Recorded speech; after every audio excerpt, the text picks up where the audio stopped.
todos, espero encontrá-los bem. Ontem nós fizemos uma boa reunião, né? Toda terça. Que Jesus nos ampare e nos ilumine. Hoje nós vamos falar sobre dois capítulos, o capítulo 10 e o capítulo 11. Só que antes eu vou falar do capítulo 11 e depois do 10, tudo bem? Porque eu acho que fica mais fácil depois a gente fechar o assunto, tudo bom? Então vamos lá. Lembrando outra vez, né? A gente já viu isso, mas vamos relembrar outra vez, né? Que as primeiras manifestações inteligentes, né? Que o Kardec começa a computar como sendo uma entidade, um elemento, né? Que tinha uma inteligência, que depois ele descobre que são os espíritos, que são pessoas que viveram na Terra e que estavam no mundo espiritual, né? Foram obtidas por meio de pancada, ou então ele chama de tipologia, né? Que é o significado dessa palavra para ele é o movimento das pancadas, né? As comunicações por esse meio reduziam a respostas monossilábicas, né? De sim e de não. Então, um era sim, dois era não, né? Então, fazia uma pergunta e o espírito respondia com uma batidinha, certo? Então, era o que era comum. E aí, começou a observar também que muitas vezes o espírito conseguia entortar a mesa, bater a perninha da mesa, levantar a mesa e bater a perninha, não era só uma batida, né? Então, convencionando as respostas sim e não numa batida ou duas, portanto, a linguagem das pancadinhas, né, que fazia essa tipologia basculante que ele chamava, né, quando movimentava a mesa, né. Aí começou a aperfeiçoar, porque a pessoa queria perguntar alguma coisa e que não era só sim ou não, né. Por exemplo, qual é o seu nome, né, então, você viveu aqui na Terra? Onde você viveu? Quem era você, né? Porque eles queriam comprovar se essa pessoa existia mesmo, tinha desencarnado ou não. E aí foi aperfeiçoando. Então aí começou a ter a tipologia alfabética. Então, uma pancadinha era A, duas pancadinhas era B, três pancadinhas era C. E aí alguém ficava escrevendo, né? E aí chegava à conclusão da palavra. Então, formava uma palavra. E eles perguntavam, essa palavra é isso? Aí sim, né? Isso? Não é essa palavra, para ficar mais fácil. Então, eles criaram um alfabeto de sinais para que a pessoa pudesse se comunicar, né? Esse espírito pudesse se comunicar. Era difícil, era demorado, era cansativo para os médiuns, né? Que estavam ali para assistência, então eram perguntas muito rápidas, né? E com esse hábito, consegue-se adivinhar a palavra iniciada de acordo com o sentido da frase, e se houver algum engano ou dúvida, consultava-se o espírito que adverte por vários golpes ou responde sim ou não, né? A prática levou-se a meios mais rápidos, como o emprego do alfabeto, e o número de uma pessoa percorre apontando enquanto o médium movimenta a mesa e indica uma pancada à letra, né? Então, muitas vezes usava já a coisinha que seguia e apontava que letra que é, né? Mas percebeu-se também que as batidas traduziam muitas vezes o sentimento dos espíritos comunicantes. Então, além da pancadinha que a pessoa escrevia, começou a perceber que tinha espírito que fazia uma pancada muito mais enérgica, ou então batia mesmo, ou então mexia a mesa de uma forma mais violenta, assim. Enquanto outros eram calmos, gentios e a movimentação era diferente. Então, começou a se perceber que além do sim e do não, e do escrito que ele escrevia, da resposta que ele dava, tinha uma entonação nessa batida. Kardec era pesquisador, né? Então, tudo ele anotava, tudo ele observava, ele pedia para as pessoas observarem e ele compilava tudo isso, né? Por isso que ele era chamado codificador. E aí ele deu o nome de sematologia, que é a linguagem dos sinais, né? Para tudo isso. E a sematologia, ela exprime a natureza do sentimento. Então, ele começou a perceber que não era só uma resposta crua, né? Era uma resposta cheia de emoção. Então, a gente imagina como é que devia ser, né? Então, a mãe que estava lá do outro lado, escrevendo uma mensagem rápida para um filho que estava ali, né? Ou vice-versa. Então, imagine vocês a emoção desse espírito que estava lá se comunicando pela primeira vez, né? Tendo essa possibilidade. Ou então o espírito que odiava, que tinha sido assassinado, sei lá, né? Ou que tinha dívidas aqui na Terra e que ainda tinha muito problema com o familiar. Então ele vinha cheio de emoção essas respostas, não era uma coisa seca, né? Então ele chama de sematologia. E começa a perceber que esses espíritos, quando desencarnavam, eles ainda traziam as mesmas emoções, os mesmos sentimentos que eles tinham quando era encarnado aqui, né? E aí, na relação com as pessoas, ele mostrava isso através até das pancadas, né? Então, eles falam assim que os mais gentis, né? Gentis, a mesinha até dobrava como se estivesse fazendo uma reverência, né? Se eles eram mais violentos, eles faziam um movimento muito mais brusco, né? Sei lá, e respondia de uma maneira mais áspera. Então, o espírito ele exprimia a natureza de seus sentimentos, a energia da afirmação ou negação de acordo com a força dos golpes, como alguém que batesse nos pés com raiva, ou às vezes jogando a mesa no chão. Quando o espírito é bondoso, a mesa se inclina como uma saudação. Então, a maneira como eles começaram a perceber que o espírito não só respondia, mas que tinha envolvimento de um sentimento. Isso é chamado de sematologia. Então, tipologia é a linguagem das pancadas e sematologia é a linguagem dos sinais, né? E aí, entra para o capítulo 10, né? Mas que era o mais importante, né? Que é a natureza das comunicações mostrou que há diferentes situações de alma na erraticidade. Então, a pessoa desencarna, como eu falei, e chega lá, ela continua com as emoções, com os sentimentos, com as vontades, com os desejos, que do igual ela tem aqui na, né? E ele começou a mostrar isso. Então, eu começou a perceber assim, que diferentes categorias de mundos habitados, né? Então, percebeu-se que existia uma infinidade de espíritos, né? Que ele conseguiu colocar em categorias, né? Então, lá no livro dos espíritos tem, né? A divisão, né? Deixa eu ler aqui que eu não estou nem enxergando. Então, tem os mundos primitivos, né? O de evolução e provas. Tem aqueles que mudam de regeneração, né? Espera um pouquinho, eu vou parar aqui.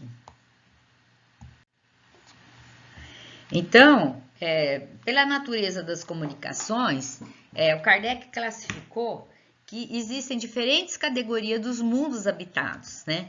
Então, ele começou a perceber o seguinte, que existem mundos primitivos, que existe o mundo de expiação e provas e os mundos regeneradores, os mundos felizes e aqueles celestes e divinos, né?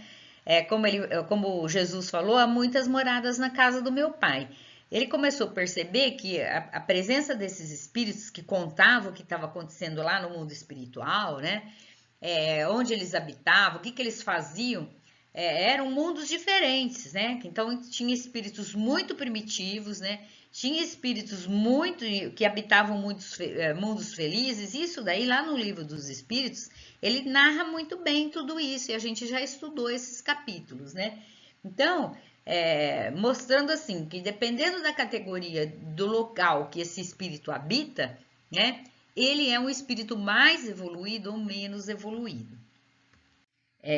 Então, no planeta Terra, né, como tem muitas moradas, né, existem diferentes ordens também dos espíritos, né? Como existem várias moradas, né, a gente vai habitar onde a gente é permitido, onde o nosso corpo perispiritual suporta, né? Então, a gente tem diferentes ordens de espíritos, mesmo no planeta Terra, né? Mas a grande massa de espíritos é um planeta de prova e expiação, passando por um planeta de regeneração, né? Lá na escala espírita a gente tem isso daí muito declarado, né? Agora, o que a gente percebe, né? Outro dia eu assisti uma palestra, eu achei muito interessante. Que ele falou assim, que a maior parte das pessoas, elas não se encontram mais num planeta de prova e expiação, elas já se encontram num planeta de regeneração. Por quê? Porque o planeta de regeneração, qual que é a característica, né? É vivenciar o mundo de uma forma com vontade e o desejo de fazer o bem, né? Enquanto que o planeta de prova e expiação, a gente já está pagando os percalços, né? E provando que a gente é capaz, né? Nós ainda estamos lá na escolinha, né? Nós não estamos ainda como profissional, né? Da evolução espiritual, vamos falar assim, né? E aí, ele, de forma muito didática, né? Ele começa a separar a ordem desses espíritos, né? Que ele recebia as mensagens. Então, ele conseguiu determinar 3 ordens principais, né? E é lógico que o Kardec era um cientista, então tudo tinha que ser divididinho, tudo tinha que ser organizado, principalmente porque não sentia nada. Hoje a gente tem noção disso, né? Que existem pessoas que têm tendência do bem, outra pessoa que está tentando evolução, outra pessoa que está mais espiritualizada e outro que já alcançou e que está lá em cima, né? Que mesmo vivendo na Terra, ele já habita mundos felizes, né? Ou então o mundo de regeneração, né? E Kardec então coloca em ordem esses espíritos que vinham e que vaziam a sua comunicação, né? Então ele começa com o da terceira ordem. Então quem são esses espíritos? São espíritos que têm uma propensão ao mal, ou seja, todas as atitudes dele, ele visa ganhar alguma coisa, né? O egoísmo ao extremo, né? Ele tem uma ignorância, orgulho e egoísmo são os sentimentos dele, ou então as qualidades dele, né? As virtudes dele giram em torno disso, né? Ele tem atos de irreflexão, ele é inconsequente, ele vê malícia em tudo, né? Ou então tem atos, né, que envolvem malícia, né? Ele pode ser até muito inteligente, mas a inteligência dele é voltada para o mal, né?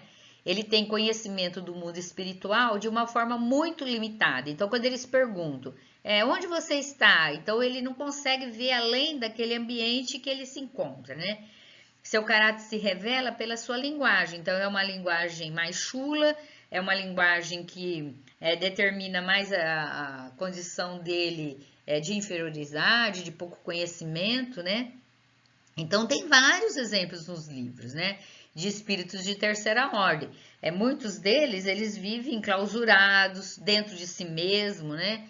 Ou então praticando algum ato de vandalismo, ou de obsessão, ou de vingança, ou mesmo de maldade mesmo, né? Quando uma coisa começa a progredir, eles juntam-se e falam, não precisa dessa evolução, porque isso daí atrapalha o poder que eu tenho sobre determinada situação, ou pessoa, ou coisa, né? No livro Memórias...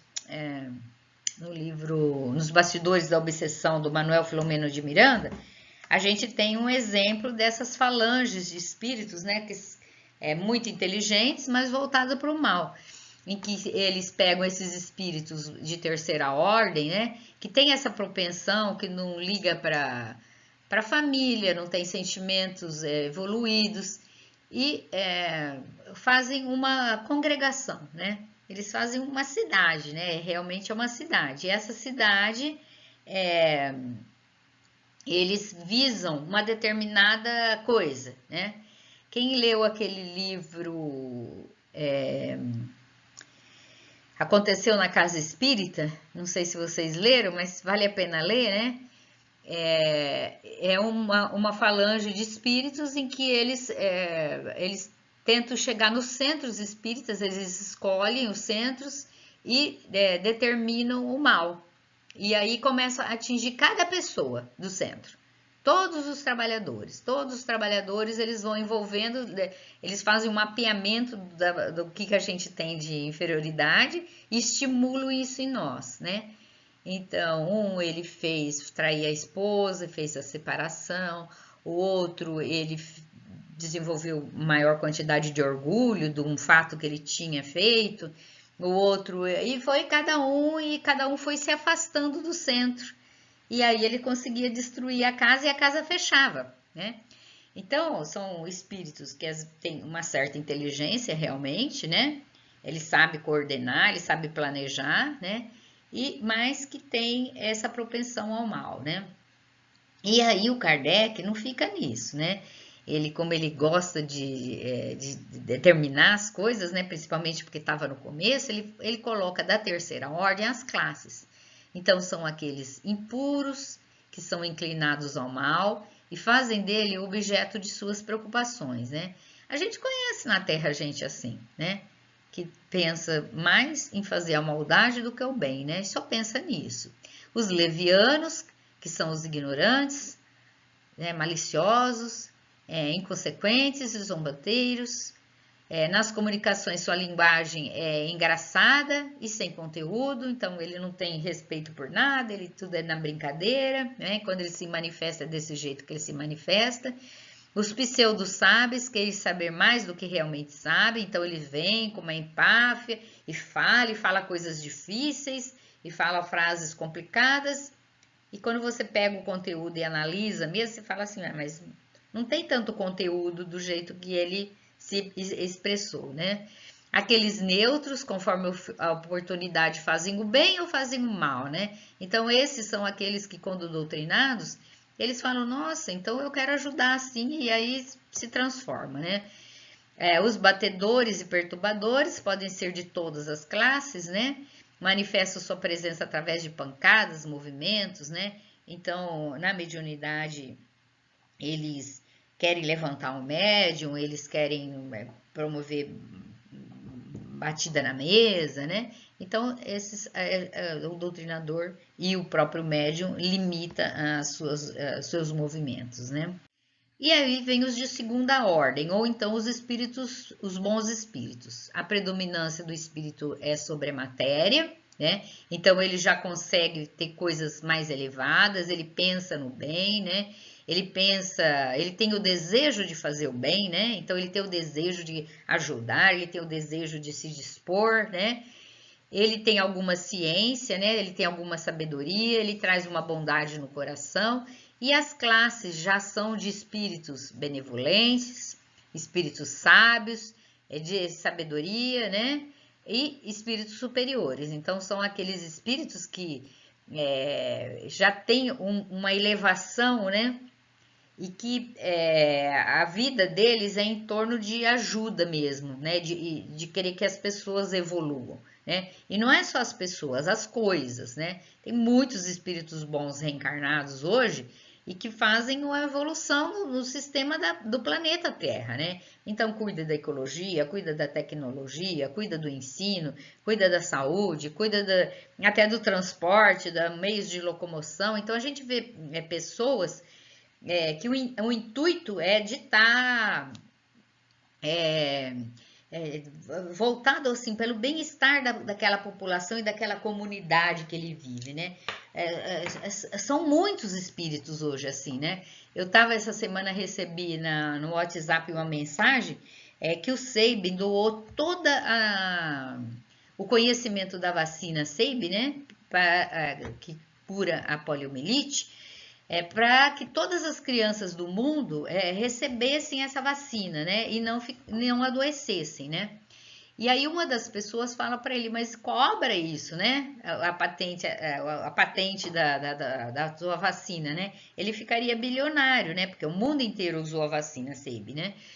E aí ele falou, não, esse daí vai ser meu presente para as crianças do planeta. Olha que coisa maravilhosa, né? Aí uma pessoa do grupo, né, que eu recebi, falou assim, eu gostaria que os cientistas hoje fizessem isso. Lógico. Eu posso dizer para vocês que, lógico, que tem cientista que visa o lucro, né? Tem indústrias farmacêuticas que visam o lucro. A gente sabe disso, né? Porque esse é o fundamento deles e a gente sabe disso. Mas tem muita gente boa. Tem muita gente boa, né? Muita gente boa. Por exemplo, eu trabalhei a vida toda com hanseníase, né? E toda a medicação de hanseníase vem da Bélgica, ela não é brasileira, ela é mundialmente distribuída gratuitamente por um laboratório. O que o laboratório faz daqui para lá eu não quero nem saber, mas para o meu paciente de hanseníase ela beneficiou barbaridade, porque todos os tratamentos de pacientes que nós tivemos no Brasil, que é 30 mil por ano, né, que entra doente, né, ele é tratado gratuitamente, né, por esse laboratório. Então, tem muita gente boa, né? Ele poderia não fazer isso, ele poderia cobrar dos governos, né? Mas ele deu gratuitamente. Tá certo que ele pode roubar para o outro lado, não quero nem saber, né? Mas essa parte, pelo menos, ela tá boa, né? Me fez lembrar uma história, né? Que a gente lê quando é criança, né? Quando é mocinha, assim, que o cara, ele era extremamente maldoso. Ele era oh, meu Deus, hoje eu tô ruim de guardar as coisas. Um soldado, assim, que lutava espada, né? E aí um guerreiro. E aí o guerreiro lutava. E, e um dia ele estava no deserto e ele pegou e estava um sol escaldante no deserto. E ele viu uma aranha e ele pega com a ponta da espada a aranha, e a aranha com aquela dificuldade, quase morrendo, né? E ele pega com a ponta da espada, assim, em cima do cavalo dele, a aranha, e leva a aranha e põe numa árvore, que era a única árvore que tinha no oásis, né? E continua a vida dele de guerreiro, de assassino, de matar as pessoas, né? Quando ele desencarna, ele se vê no fundo de um poço, né? Sem possibilidade de saída, não tinha saída. E aí ele grita por socorro, né? E aparece uma entidade para ele quando ele começa a pedir que ele precisa ajuda, que ele estava sufocando ali dentro e cheio de água, certo, né? Era um poço. E aí a entidade pergunta assim: o que é que você fez de bem nessa vida, né? Ele fala assim: nada. Eu só matei as pessoas que me mandaram matar e eu quis matar, né? Porque eu sentia prazer nisso, né? Aí a pessoa fala assim, essa entidade fala para ele, né? E mais o que? Lembra de um ato que você fez e que você fez espontâneo, né? E aí ele lembra da aranha. Na hora ele lembra da aranha. E ele fala: eu fiz uma coisa boa. Uma vez eu salvei uma aranha do sol escaldante, né?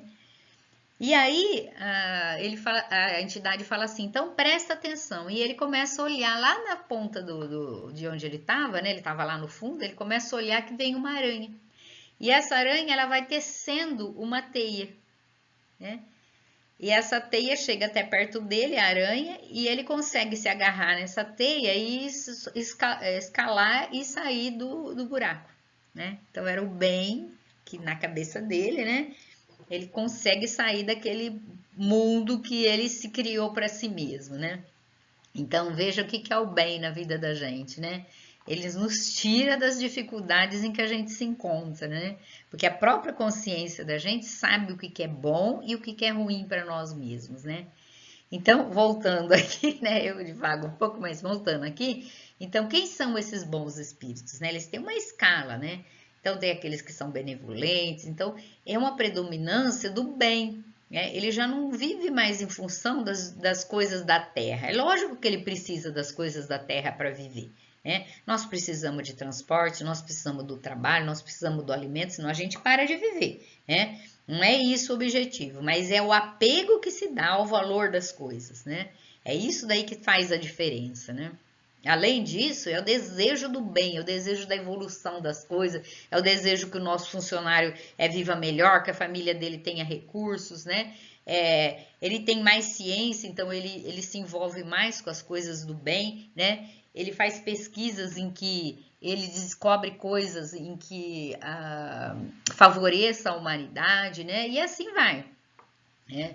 Um dia nós vamos chegar lá e espero que cada vez mais rápido, né?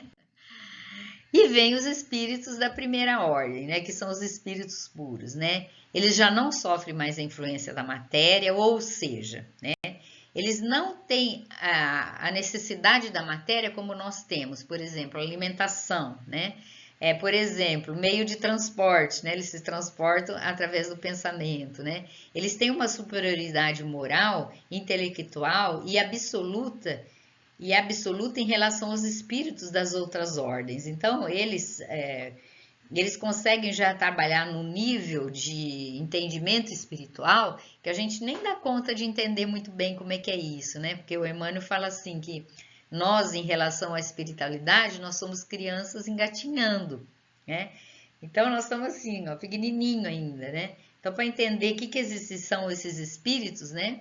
Mas são aqueles que nos governam, que nos ajudam, que favorecem a humanidade, né? São aqueles para quem a gente ora, né? Quando a gente pede algo ainda muito material, né? A gente pede pela saúde, a gente pede para eles os nossos filhos, né? Mas porque ainda nós estamos numa faixa mais inferior a eles, né? Mas nós vamos chegar lá, espero que rapidinho, né? Então, sobre o duplo aspecto da inteligência e da moralidade, facilmente o homem se convencerá de que há de haver diferença entre as comunicações, né? Então, lógico, se somos pessoas diferentes, se pertencemos a outras classes de espíritos, né? Dependendo da classe que se manifesta, é uma variedade infinita de comunicações, né? Então, o duplo aspecto entre inteligência e moralidade, facilmente o homem se convencerá de que há de haver diferença entre as comunicações, certo? Essas hão de refletir a elevação ou a baixeza de suas ideias, o saber e a ignorância deles, seus vícios e suas virtudes. Então, a maneira como o espírito se expressava, né, ou se expressa até hoje, a gente já percebe, né? Na emanação que ele traz, a gente já percebe o grau em que categoria que ele se apresenta, né? Que numa palavra, elas não se hão de assemelhar mais do que as dos homens, desde o selvagem até o mais inteligente e ilustrado europeu. Então, dá para ver a pessoa que está mais evoluída e desencarnou, né? E a pessoa que desencarnou e se encontra numa faixa vibratória como nós, ou um pouco inferior que nós, né? E que lá ela representa muito isso, porque lá a gente não tem a vestimenta que nos segura, né? Então lá, se eu tenho o desejo do mal, eu já me ligo nisso daí, né? Aqui mesmo que eu tenho o desejo do mal, eu tenho que sair da minha casa para praticar o mal, ou eu pratico aqui dentro também, sei lá, né? Mas eu já tenho que fazer uma ação, eu tenho que ter um movimento, né? Lá não precisa disso, lá só o pensamento é que me leva para as situações, né? Ou me cria uma ambiência, né? Lembra que a gente falou sobre isso, né?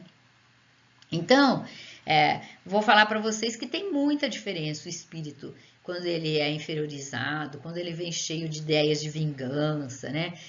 Quando ele se suicida, quando ele está desesperado ou não sabe que desencarnou, né? Então tem uma nuance muito grande. A gente percebe como médium, né? Todas essas nuances desses espíritos muito diferentes quando vem um espírito amigo, né? E que é um espírito bondoso, benevolente, e que você sente aquela energia, né? É uma satisfação, uma alegria que é muito maior do que a gente tem. Ela transcende, né? Ela é uma coisa que não dá para explicar, né? É como se uma alegria tomasse conta das suas células, né? Do teu pensamento, da tua vontade, né?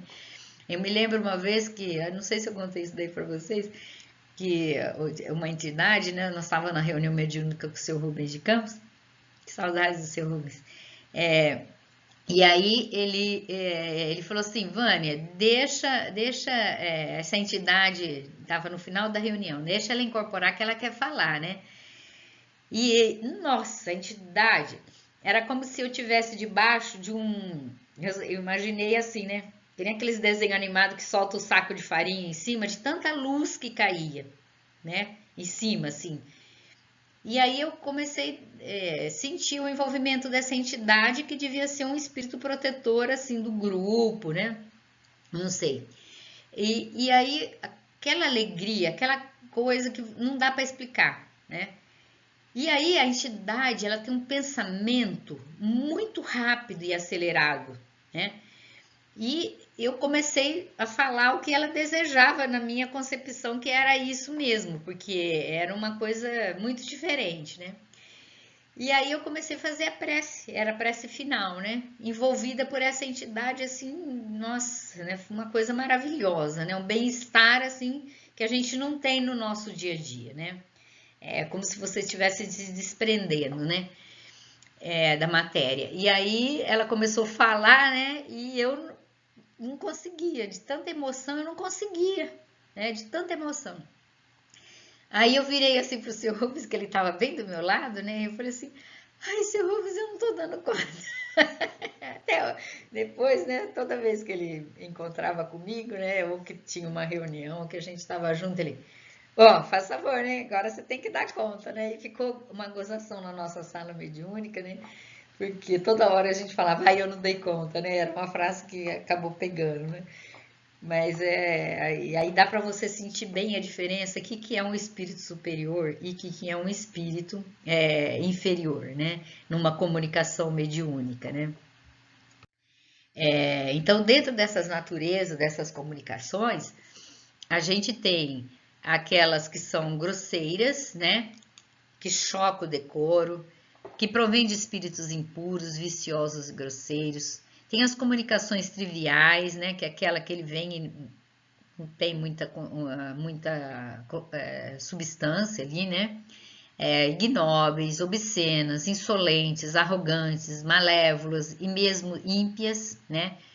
Algumas bárbaras, desumanas, desapiedadas, impiedosas, né? Então são espíritos que a gente vê que está naquela categoria em que ele não entendeu qual é o significado da vida, né? E ele ainda está preso às coisas da matéria, às suas posses, às pessoas, às situações, né? A gente tem comunicações mediúnicas de espíritos de 400 anos atrás, ainda está lá no tempo do Império, né?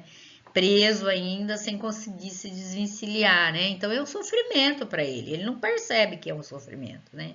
Então, quando ele entra em contato com o orientador vai explicando devagarinho que situação que ele tá, em que ano que a gente tá, né? Porque para eles isso não é, o espaço-tempo é muito diferente, né? Que isso já passou, que essa pessoa que ele odeia, ou a situação, o local, né? Que é a posse daquele local, já não pertence mais a ele, né? E que ele precisa crescer, e geralmente chama algum familiar ali que está protegendo, algum espírito protetor, para que ele acorde e saia daquela ambiência, né, que ele vive, né?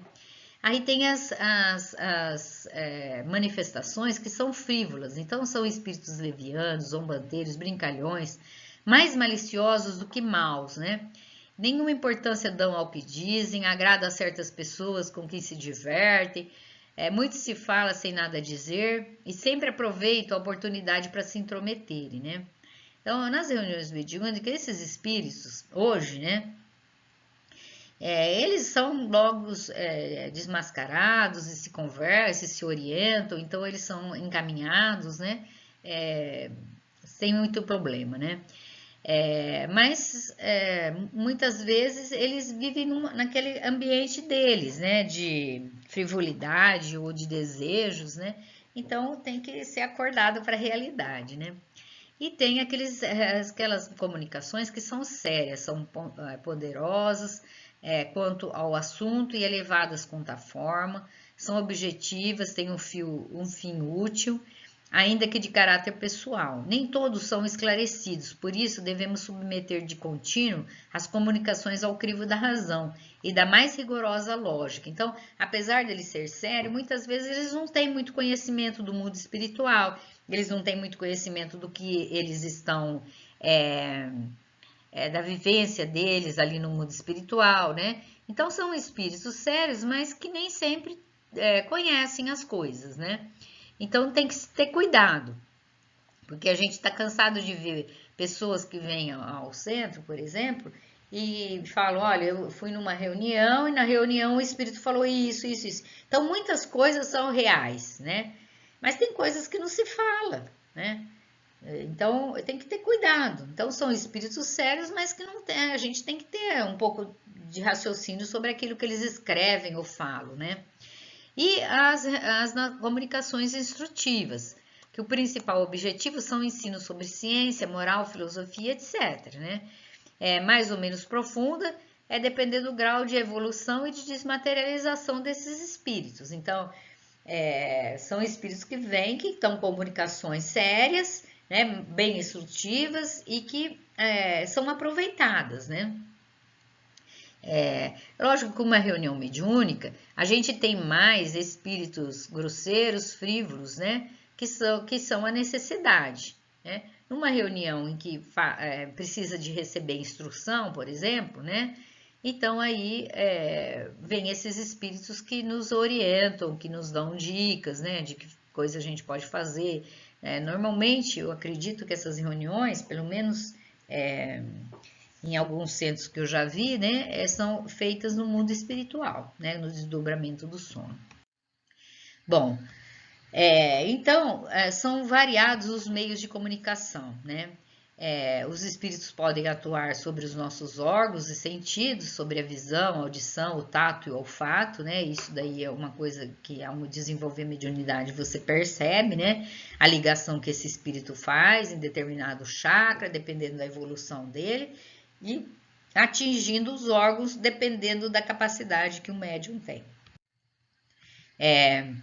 Unicamente pela regularidade e frequência dessas comunicações se pode apreciar o valor moral e intelectual dos espíritos que as dão e a confiança que eles merecem. É lógico que no decorrer do tempo, se esse espírito volta, né, e traz uma comunicação, uma escrita, a gente vai vendo a capacidade que ele tem, né?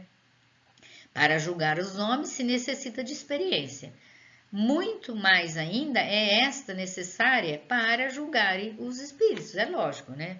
Imagine a primeira vez que o Emmanuel apareceu para o Chico, né? Ele já percebeu que devia ser um espírito sério, mas através do que ele escreveu que ele comprovou tudo isso daí. É lógico que deve ter tido espírito que veio se comunicar e que não tinha essa capacidade, né? Então é assim também no mundo espiritual, assim como no mundo físico. Você encontra uma pessoa pela primeira vez, você pode achar ela ou interessante ou não, né? Mas à medida que você convive, você pode mudar os seus valores em relação a ela, segundo aquilo que ela apresenta, né? Aquela fala, o comportamento, a ação que ela faz, etc, né?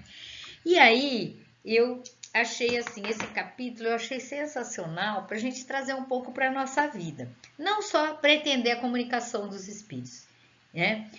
A comunicação dos espíritos, ela tem muito a ver com a comunicação como nós aqui encarnados, né? E hoje a gente se comunica muito rápido, né? Hoje, com essa tecnologia que nós temos, nós atingimos assim um número muito grande de pessoas, né? Eu falo assim que as pessoas da minha idade para cima, quando um pouquinho para baixo, né? Quando entram no Instagram, elas não têm ideia de como que isso daí, ou em qualquer outro meio de comunicação, né? No WhatsApp, ou no Facebook, ou qualquer outro, né? Hoje tem vários, né? Elas não têm ideia de como isso repercute, né? E depois que solta, né, é difícil voltar para trás, né? Então eu pergunto assim, e nós, né? Que categoria que a gente pertence no meio de comunicação, né? Hoje nós estamos com a comunicação na palma da mão, né? Nós podemos, num clique de uma tecla, nós conseguimos enviar maledicência, nós conseguimos enviar fake news, né? Nós conseguimos enviar palavras de amargor, nós conseguimos enviar um monte de coisa, né? Que tipo de categoria nós estamos pertencendo, né? Nós estimulamos a fofoca, né? Nós estimulamos o pavor, porque hoje em dia, vou falar para vocês, a gente vive num ambiente de terrorismo, né? De terror intelectual, né? Em que sai uma notícia, aí todo mundo fica sabendo, e todo mundo faz um julgamento sobre essa notícia sem entender o que se passa lá na frente ou lá atrás, como o fato aconteceu, né? É muito interessante isso, né? Como que a comunicação é uma coisa perigosa, né? E que a gente tem que prestar atenção, né? O que é que você anda mandando, né? O que é que você manda recebendo, né? Que forma que você interpreta aquilo que você recebe, né? Que julgamento você faz sobre as pessoas, né? Quando ela emite a sua opinião sobre determinada coisa, né? Hoje nós vivemos o dia inteiro bombardeado com comunicação, né? E aí minha pergunta, né? O que a gente tem feito com a comunicação que a gente recebe e com a comunicação que a gente emite, né? Olha a responsabilidade que a gente tem quando a gente põe um pensamento ou quando a gente põe um julgamento sobre determinada ação, né? Eu nunca me esqueço uma vez, quando eu estava na faculdade, a gente tinha uma salinha naquela época, que a gente chamava de salinha de professor, era uma salinha bem pequenininha que ficava alguns professores ali, né?